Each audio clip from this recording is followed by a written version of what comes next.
Child, they've been lying to all of us for over 25 years. Somebody set you down as a kid, put on this DVD and told you, oh, this is a comedy. Eddie Murphy and Martin Lawrence, it's gonna be hilarious. And you laughed. And I laughed. Child, we was cackling, okay? But go back and watch Life today as a grown person who done paid a light bill or two, had any kind of interaction with the police, and tell me that that is comedy. That's a horror film, okay? This is one of the scariest movies ever put out by a major studio, and they smuggled it right past us because they wrapped a documentary about the Black American nightmare in special effects makeup and two of the funniest men on the planet. Life is scary because there is no monster under the bed. There's no scary serial killer in a mask. The monster is a whole system, and the system wins. So today we're breaking down why Life is a horror movie and why it's still one of the most honest films Hollywood ever let slip out, and why it hits different now than it did when we was little. Let's get into it.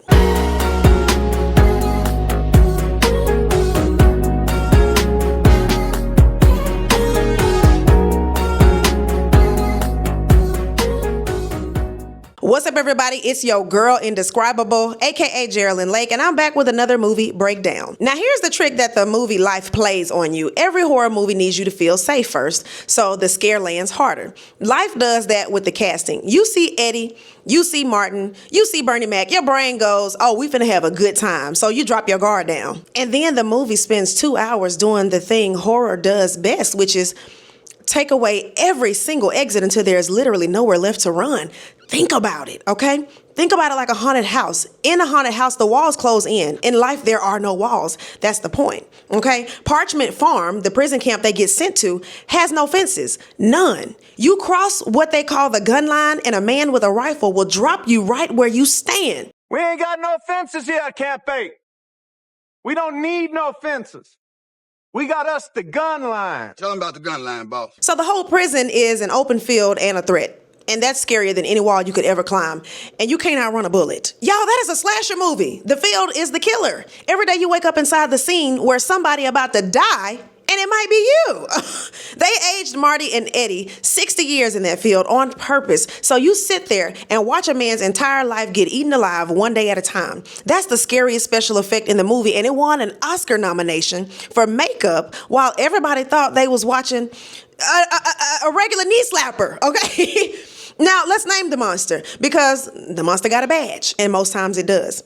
Ray and Claude did not do it, okay? Let me say that clear for the people in the back. They are innocent. Two men drive down to Mississippi in 1932 to run some moonshine, which, okay, that part is a little bit illegal, okay? I'm not gonna lie. But the murder, they ain't do the murder, okay? Sheriff Pike killed Winston Hancock, his own self, and then took Ray's watch, planted it, and pinned a whole body on two men that he met that afternoon. And here's the horror. There is no mystery to solve. In a normal thriller, you spend the entire movie trying to prove who done it. In Life, everybody already know who did it. The sheriff knows, the court knows. And it don't matter, because being right and being black in 1932 Mississippi were two things that did not get to be true at the same time. The trial is like 9 seconds. I timed it in my heart. No evidence, no real lawyer worth $1. A racist judge who already had the verdict written down before they walked in the door. And that is when the movie stops being funny. Because this was not a fantasy. This was the criminal justice system working exactly how it was designed to work. Not broken, working. The horror is not that the system failed Ray and Claude. The horror is that it succeeded. It did its job, and its job was them. Now, everybody talk about life sentences like they in a specific building or a specific hallway, but Life shows you something worse. Life shows you that for these men, the whole camp was death row. They just never told them the date. Parchment Farm was a real place. This ain't made up for the movie. Mississippi took a plantation and called it a prison and changed almost nothing but the paperwork. Same fields, same forced labor, same overseers. They just got new titles. So when Ray and Claude get off that truck, they walking straight back into slavery with a start date of 1932. That's the horror that the comedy is glossing over. Slavery did not end, it just evolved. And the conditions, come on. The heat, the labor that never stopped, the food that ain't really food.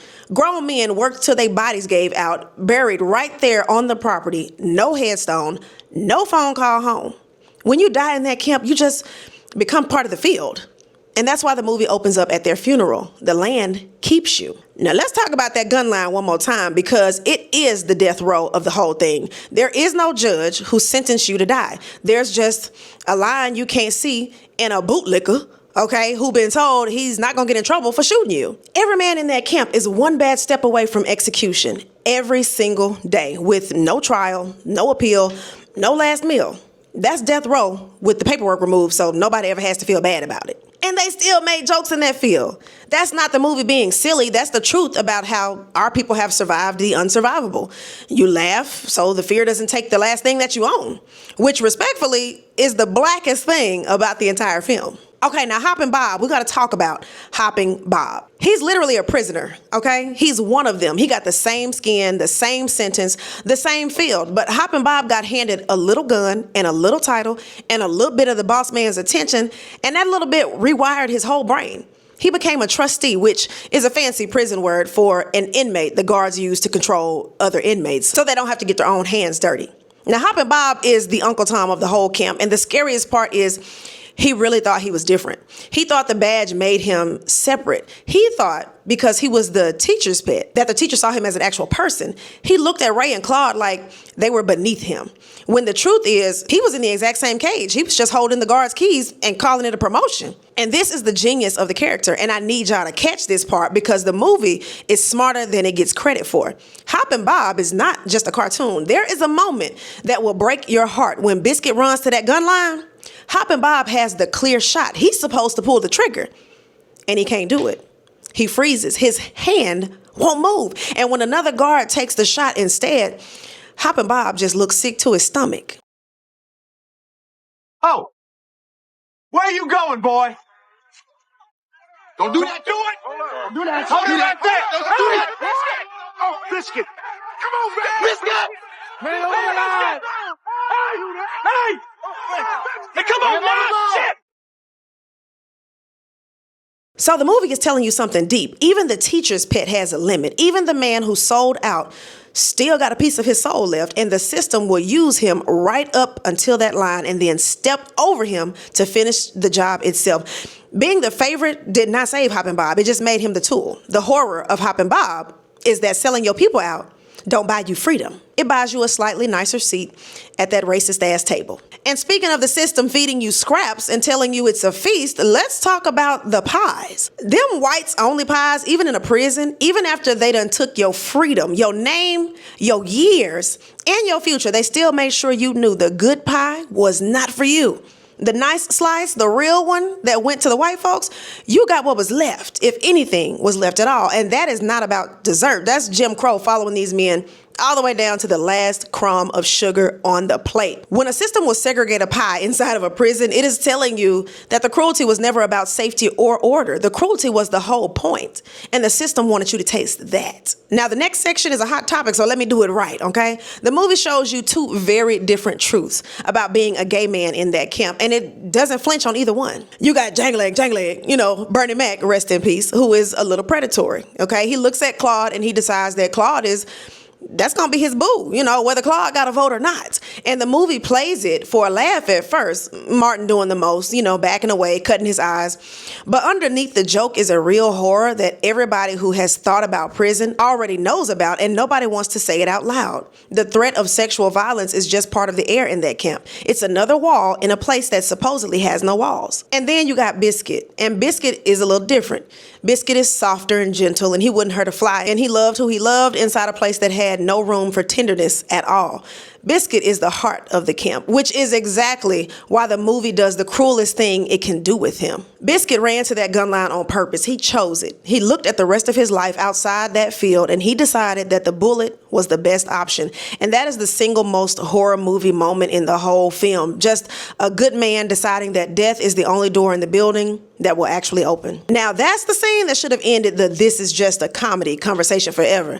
That is the movie grabbing you by the throat and saying, "You sure you still laughing?" So if everything in this movie is a horror, what is the light? Because there is a light, and it's the friendship. Ray and Claude really can't stand each other at the beginning. They are opposite in every way. Ray is a dreamer, a hustler, and he always got some kind of scheme cooked up. But Claude is straight arrow. He's a planner, and he wanted a normal, simple life. And the system threw these two total strangers in the field for 65 years and said, "Good luck." And what they built is the realest thing in the film. Over decades, hating each other slowly turned into needing each other. And needing each other turned into a love that the state could not reach and could not take away. The movie literally calls them what they became, life partners. Two men who grew all the way old, holding each other up because the alternative was letting the field win. And here's why the ending is the only mercy the movie allows. They fake their own deaths. They plant two bodies, set the fire, and they walk out of the nightmare after a whole lifetime inside of it. And the last thing we see is they're free, they're home, they're at a Yankees game in Harlem, like two old men who beat something that they were just never supposed to beat. Now, some of y'all watch that as a happy ending, and it is, but sit in the horror of it just one more second with me. They only got free by pretending to be dead. That is the last scare. In a system built like this one, the only exit they could find was to convince the world that they had already died. Freedom had to look like a funeral, and that's how tight the trap was. So that is why life is a horror movie. It is scary because it's true. It's scary because the monster had a badge and a courthouse and a pie server, and it's scary because they made us laugh the whole way through so we wouldn't notice we were watching the honest and brutal history of America. But the friendship is the ghost that refused to leave on the system's terms. And I think that is the point that Eddie and Martin snuck in on us. They win in the end, not because the system got fair, because it never got fair, but they win because they had each other, and that was the one thing that nobody could ever take away from them. Now, if this made you want to go back and rewatch life with new eyes, then do it. And come tell me in the comments what scene hit you the hardest as a grown-up. Also, let me know what other films y'all want me to go back and rewatch. And if you love breakdowns like this one, subscribe and hit that notification bell so you know every single time your girl uploads, and I will catch y'all in the next video. Peace.